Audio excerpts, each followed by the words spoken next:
E aí, vamos lá? Seguindo? Pois então, como eu disse a vocês, a responsabilidade por omissão do Estado é uma responsabilidade subjetiva, mas é uma responsabilidade subjetiva que se baseia na culpa do serviço, ou na culpa anônima, né?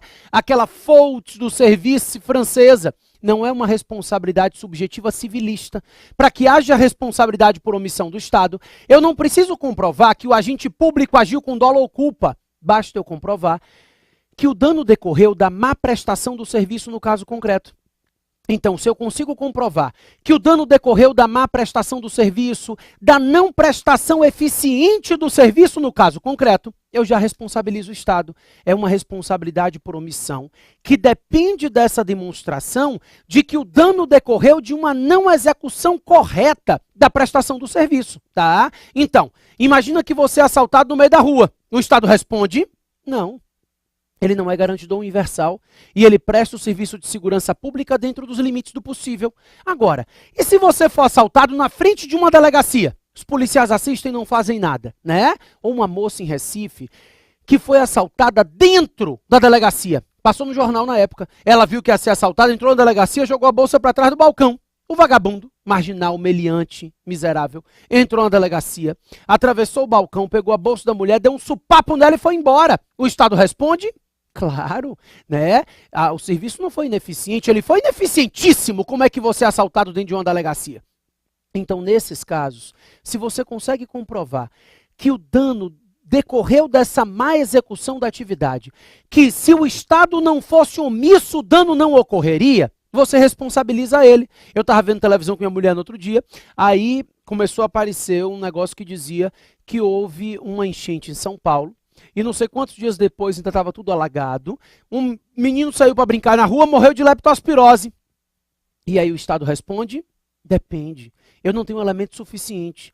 Para que haja responsabilização do Estado nesse caso, eu precisaria comprovar que o alagamento decorreu da má prestação do serviço de esgoto, de escoamento, bueiros entupidos. Eu preciso desse elemento a mais. O simples fato dele ter morrido de leptospirose não justifica a responsabilização do Estado. Então é esse elemento a mais, é a demonstração de que o dano decorreu da má prestação do serviço no caso concreto. Poderia o Estado ter evitado aquela situação se tivesse executado devidamente o serviço. Esse é o raciocínio, é esse elemento a mais que é a culpa do serviço, né? Ou um outro exemplo, minha mãe estacionou o carro aqui no Campo Grande, é uma praça que tem aqui em Salvador. Aí caiu um galho de árvore em cima do carro dela, ela me ligou para dizer isso. Caiu um galho de árvore em cima do meu carro, toma uma providência que você é procurador. E aí eu te pergunto, a responsabilização do município? Depende. Eu preciso, nesse caso, comprovar que já tinha passado a época de poda e não foi feita a poda na árvore, ou que a árvore estava podre e o município não tomou providência. Eu preciso desse elemento. Eu preciso dessa demonstração de que o dano decorreu de uma omissão específica do Estado, né? Ele foi especificamente ausente ou mal na execução dessa atividade. E essa má execução, essa ausência da atuação estatal, essa não atuação devida, foi preponderante para que o dano existisse. Tá certo? Para dificultar um pouquinho sua vida, o Brasil adota uma teoria que a gente chama de teoria do risco criado ou teoria do risco suscitado. Tanto faz. A teoria do risco criado ou a teoria do risco suscitado, ela estabelece a seguinte situação. De acordo com essa teoria, em determinadas hipóteses, o Estado cria uma situação de risco. E da situação de risco criada pelo Estado, decorre um dano. Então, existem hipóteses em que o Estado cria uma situação de risco e dessa situação de risco que o Estado criou, decorre um dano.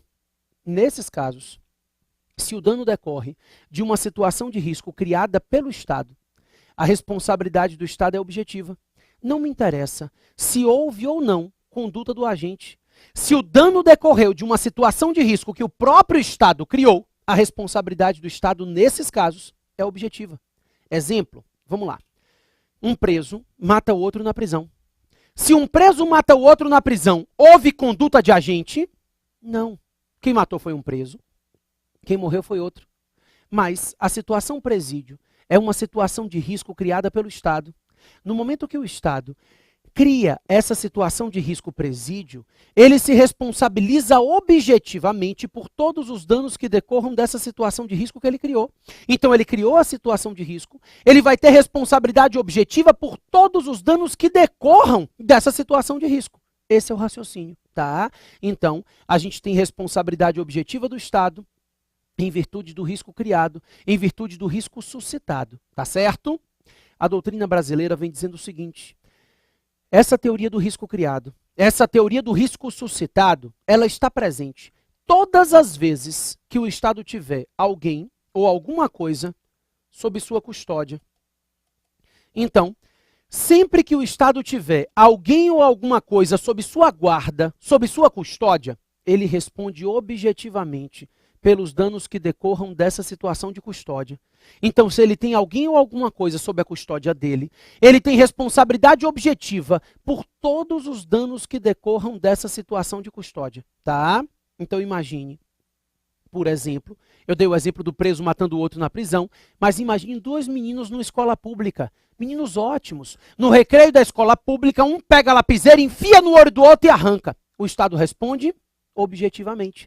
Se eles estão no recreio de uma escola pública, sob a custódia do Estado, e o dano decorre de uma situação de custódia do Estado, ele responde objetivamente, tá?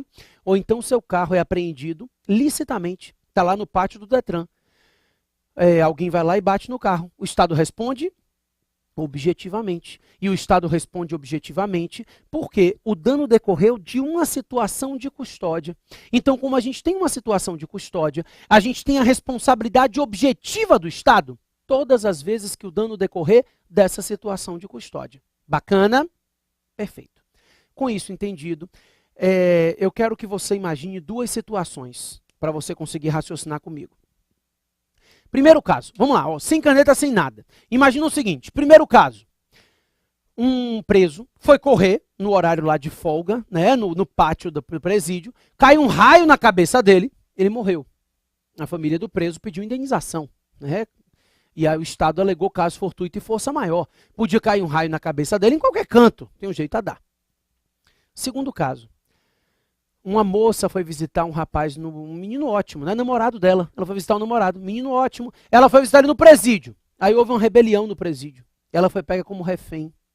Estupraram a moça e mataram. A família da moça resolveu pedir uma indenização. O Estado alegou caso fortuito e força maior. Nunca tinha havido uma rebelião naquele presídio. Foi uma situação inesperada, uma situação fortuita, né? Um presídio que nunca tinha havido uma rebelião. Vamos lá. Primeiro caso. Raio na cabeça do preso. Houve caso fortuito e força maior? Claro, né? O Estado responde? Não, não responde. Segundo caso. Rebelião no presídio. Houve caso fortuito e força maior? Houve. O Estado responde? Responde. Sabe por quê? Nessas situações de custódia, nós vamos dividir as situações fortuitas. E aí a gente costuma dividir essa situação em fortuito interno e fortuito externo. O fortuito interno é uma situação inesperada, uma situação que sai da rotina, né? Uma situação fortuita, inesperada, mas que decorre logicamente da situação de custódia. Sem a custódia, não teria possibilidade de haver esse fortuito. Então ele é um fortuito interno, porque ele decorre logicamente da existência da custódia. Fortuito externo não. Ele é absolutamente alheio à situação de custódia. Ele poderia ocorrer com ou sem a situação de custódia. Na responsabilidade do Estado, por hipóteses, né, de custódia, risco criado, só há exclusão da responsabilidade pelas hipóteses de fortuito externo. O que eu chamo de fortuito interno, a doutrina vem chamando de caso fortuito. E o que eu chamo de fortuito externo, a doutrina vem chamando de força maior. É por isso que se diz que nessas hipóteses de custódia, só há responsabilidade do Estado nas situações de força maior. Então, se eu comprovar essa situação de força maior, eu excluo a responsabilidade civil do Estado. Certo? A gente chama isso é o que tem de mais aprofundado na matéria, preste atenção. A gente chama isso de teoria da conditio sine qua. Por que conditio sine qua? É uma teoria que diz que para que haja responsabilidade nesses casos, basta eu comprovar que a situação de custódia é uma condição sem a qual o dano não teria ocorrido. Então, a custódia é uma condição sem a qual não haveria o dano. Esse é o raciocínio. Se eu consigo demonstrar que a custódia é uma condição sem a qual o dano não ocorreria, o Estado responde. Então, haveria dano no caso do raio sem custódia? Sim, poderia haver. Mas rebelião sem custódia, não. Então, o Estado não responde no primeiro caso, mas responde no segundo. Deixa eu te falar. Numa prova objetiva, a teoria da conditio sine qua você pode marcar sem medo. Mas a gente tem julgado hoje, né? Não é o do STJ, são tribunais não superiores, mas que vêm sendo reiterados um pouquinho, no sentido de que o Estado responde no caso de suicídio de preso. Isso vai de encontro ao que eu acabei de lhe explicar. Se vier na prova questão tratando de suicídio de preso, ele quer que você entenda a jurisprudência atual e diga que o Estado se responsabiliza no caso de suicídio de preso. Mas isso faz com que tudo o que a gente acabou de aprender vá para o ralo, tá? O preso se matou porque ele quis. Então, nesse caso, eu tenho... Não estou dizendo não que o Estado não tem que responder, só estou lhe dizendo que é um fortuito externo, né? A vontade alheia ao Estado. Ele não tinha como proteger o preso dele mesmo. É impossível, embora o julgado diga isso, que ele tem que proteger o preso até mesmo contra ele mesmo, né? Mas, enfim, se vier uma questão tratando de suicídio de preso, você esquece tudo isso e marca verdadeiro, porque é o entendimento da jurisprudência, tá? Mas o entendimento hoje é de que a teoria da conditio sine qua se aplica nas hipóteses de custódia. Estamos entendidos?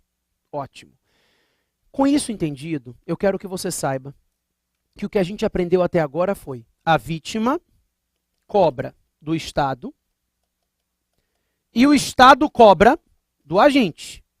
Então, a vítima cobra do Estado e a responsabilidade do Estado é objetiva. Então, para cobrar do Estado não precisa discutir nem dolo, nem culpa. Nós temos uma responsabilidade objetiva do Estado e o Estado cobra do agente. Para cobrar do agente, ele vai ter que comprovar que o agente agiu de forma dolosa ou, pelo menos, de forma culposa, né? Então, a responsabilização do agente depende necessariamente da comprovação de dolo ou de culpa desse agente. A questão é, isso é uma garantia para a vítima. Ninguém discute. Primeiro, porque o agente pode ser um perrapado, né? Cobrar do Estado é cobrar de uma pessoa solvente. Então, isso é uma garantia da vítima, a princípio, pelo simples fato de que o Estado é solvente. A vítima pode, o agente pode não ser, mas o Estado é sempre solvente. Então, isso é uma garantia.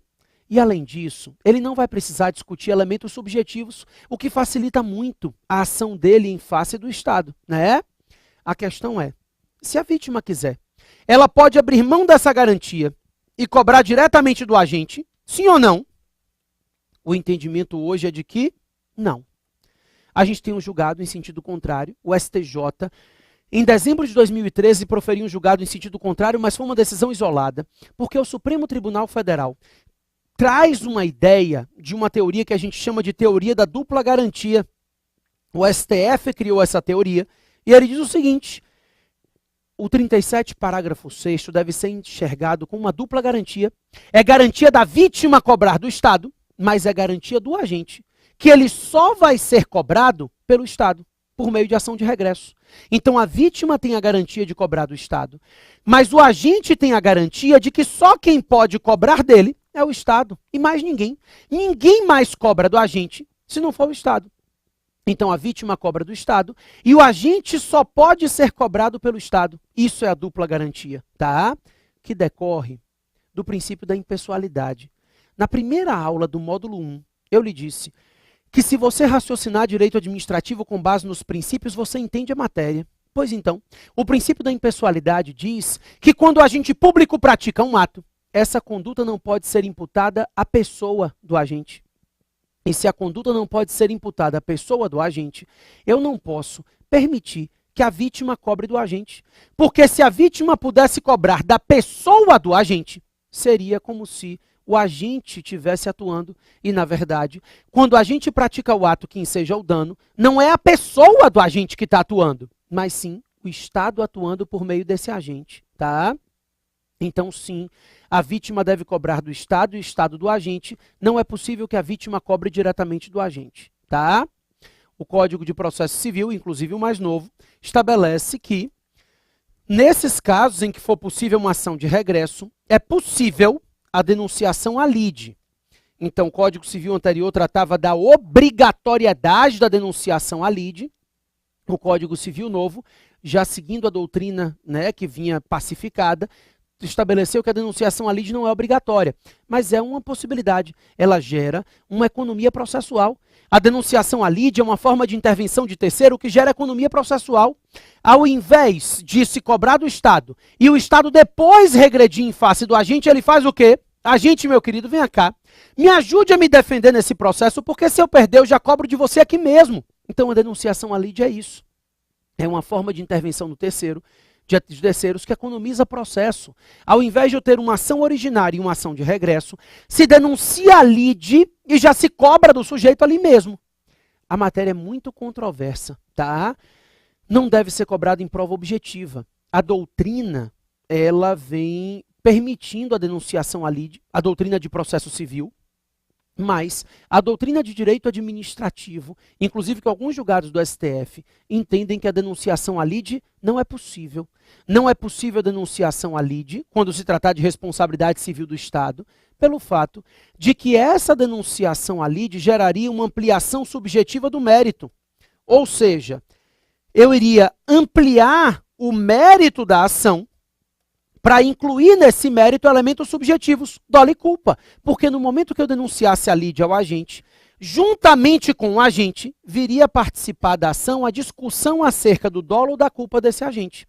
É por isso que o entendimento majoritário na doutrina de direito administrativo é que não é possível a denunciação à lide. A vítima deve cobrar do Estado e o Estado deve posteriormente propor ação de regresso em face do agente. Por quê?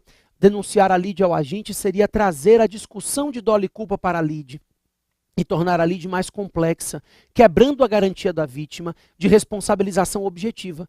Eu respondo que isso é muito controverso, eu repito que isso é muito controverso. A gente tem, inclusive, decisões do STJ permitindo a denunciação à lide. Não parece ser o melhor entendimento numa prova de administrativo. Por quê? Em direito administrativo, a doutrina ela vai se encaminhando no sentido de não permitir a denunciação à lide. Tá? Então a matéria não é controversa, a matéria é controversa, não é pacífica, mas a denunciação à lide, no caso de responsabilidade civil do Estado, a princípio, não é vista com bons olhos pela doutrina administrativista. Tá certo? Perfeito. Vamos lá, 2 pontos. Primeiro, qual o prazo de prescrição para ação de reparação civil em face do Estado? Esse é o primeiro ponto que eu queria conversar com vocês. Por quê? 5 anos, 3 anos? Deixa eu te explicar. O decreto 20.910, de 32, né? E a lei 9494, de 97. Tanto o decreto quanto a lei estabelecem que a ação de reparação civil em face do Estado prescreve em 5 anos. Então, velha e conhecida prescrição quinquenal das ações contra a Fazenda Pública.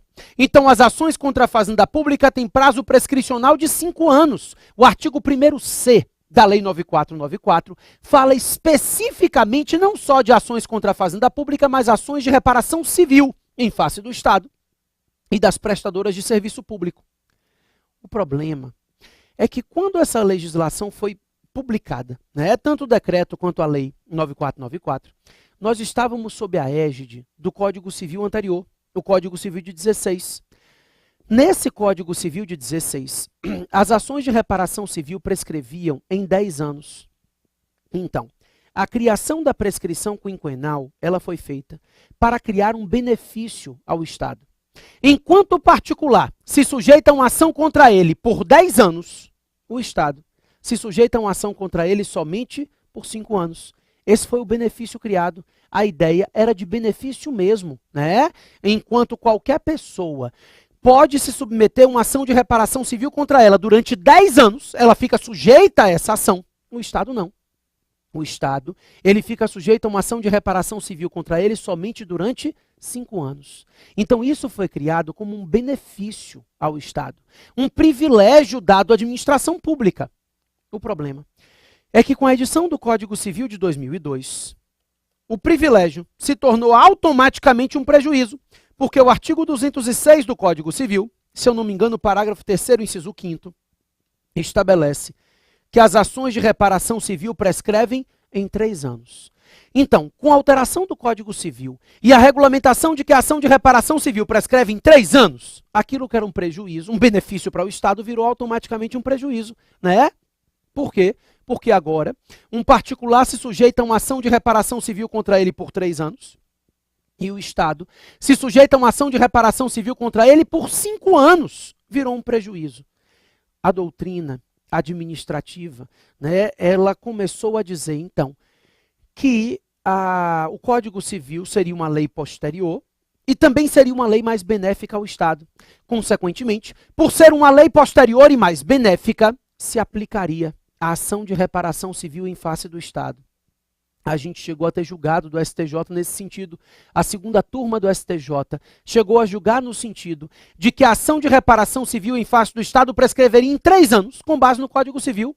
Legislação posterior, mais benéfica, prescreve em 3 anos, então, a ação de reparação civil em face do Estado. Pessoal, a primeira sessão do STJ, né, que pacifica o entendimento das turmas, começou a entender que isso não é possível. Hoje, o STJ entende que o Código Civil é lei posterior, verdade. Que o Código Civil é lei mais benéfica, verdade também. Mas que o Código Civil é lei geral. E lei geral não revoga lei especial. Então, o Decreto 20.910 e a Lei 9494 são leis específicas, diplomas específicos, que tratam da ação de reparação civil em face do Estado e da prescrição nesse caso. Por isso, o Código Civil não tem como ser aplicado. Consequentemente, apesar do artigo 206 do Código Civil, o entendimento hoje é de que a ação de reparação civil em face do Estado prescreve em 5 anos e não em 3, porque o Código Civil não se aplica à fazenda pública. Certo? Perfeito. Agora, depois que o Estado responde, ele vai cobrar do agente. E a ação de reparação, a ação de regresso em face do agente prescreve em quanto tempo? 3 anos. Cuidado para não confundir as coisas. A gente vai aprender, quando for tratar de improbidade, que o artigo 37, parágrafo 5º da Constituição Federal, ele diz assim, ó, não precisa nem copiar o que eu vou falar, mas ele diz assim, prescreve, a lei estabelecerá o prazo de prescrição para sancionar os ilícitos praticados pelos agentes públicos. Então, 37, parágrafo 5º, diz que a lei definirá os prazos de prescrição para sancionar os ilícitos praticados pelos agentes públicos, ressalvadas as respectivas ações de ressarcimento ao erário. Isso faz com que a gente entenda que a ação de ressarcimento ao erário, né, proposta em face do agente, em virtude de um ilícito praticado por esse agente, não prescreve. Então é imprescritível a ação de ressarcimento ao erário quando o agente praticar um ato ilícito e causar um dano ao erário. Mas a ação de regresso não é imprescritível. Olha a diferença. Se o agente pratica um ato ilícito e causa um dano ao erário, a ação de ressarcimento é imprescritível, não prescreve. Agora, se o agente, lícito ou ilicitamente, causa um dano a terceiro, esse terceiro propõe uma ação em face do Estado, do erário, e o erário decide regredir em face do agente, a prescrição é de 3 anos, 206 do Código Civil, porque o agente não é fazenda pública, né? Então não se aplica a prescrição quinquenal, se aplica o Código Civil, e a ação de reparação civil, nesse caso, prescreve em 3 anos. Não é possível estender a imprescritibilidade do 37, parágrafo 5º a esses casos. Eu sempre defendi isso, né? Apesar do entendimento controverso, o STF, agora em 2016, julgou nesse sentido. Então a gente tem decisão do STJ, desculpa, não foi do STF não, mas a gente tem decisão do STJ, exatamente nesse sentido, de que a imprescritibilidade do artigo 37, parágrafo 5º, ela se refere somente à ação de ressarcimento ao erário, quando o agente público praticar um ato ilícito que causar um dano direto ao erário. Então o ato ilícito praticado pelo agente em face do erário gera essa imprescritibilidade. Agora, quando a gente causar um dano a terceiros, atuando lícito ou ilicitamente, e esse dano já é responsabilização do Estado, e o Estado decidir regredir em face do agente, a ação de regresso prescreve em 3 anos. e a ação de regresso prescreve em 3 anos, só que o prazo prescricional começa a contar no momento que o erário se responsabiliza. Então, a partir da responsabilização do Estado, ele tem 3 anos para regredir em face desse agente público. Certo? Maravilha. Com isso entendido, eu tenho 3 pontos para conversar com vocês antes da gente finalizar a responsabilidade civil. Eu vou conversar nessa aula, os outros 2 vão ficar para a gente conversar no primeiro bloco da aula 4, tá? E aí depois a gente já segue para tratar de agentes públicos, que é o nosso último tema. Mas os 3 pontos que eu tenho para conversar são responsabilidade por ato judicial, responsabilidade por ato legislativo e responsabilidade decorrente de obra. Então, para começar, eu converso com vocês acerca de responsabilidade do Estado por ato judicial ou jurisdicional, né? Decisões judiciais. Uma decisão judicial típica que cause um dano a alguém gera responsabilidade civil do Estado? A princípio, não. Então, a princípio, a regra é de irresponsabilidade do Estado por ato jurisdicional. Num primeiro momento, a gente defende que o Estado não responde por decisão judicial. As decisões judiciais típicas não geram responsabilização do Estado. Primeiro, porque a decisão judicial, ela representa uma parcela da soberania do Estado. E por isso, ela não se submete à indenização. Segundo, porque essa responsabilidade do Estado por ato jurisdicional, ela é impossível em virtude da recorribilidade. O que eu estou lhe dizendo? Eu estou lhe dizendo que as decisões judiciais são recorríveis e não indenizáveis. Então, sempre que você pensar numa decisão judicial, você vai pensar numa decisão recorrível e não indenizável. As decisões judiciais são passíveis de recurso. Não gostou, não? Recorra, tá? Esse é o raciocínio. Por isso, quando a gente tratar de decisões judiciais, a regra é a irresponsabilidade do Estado. Tem exceção? Expressa.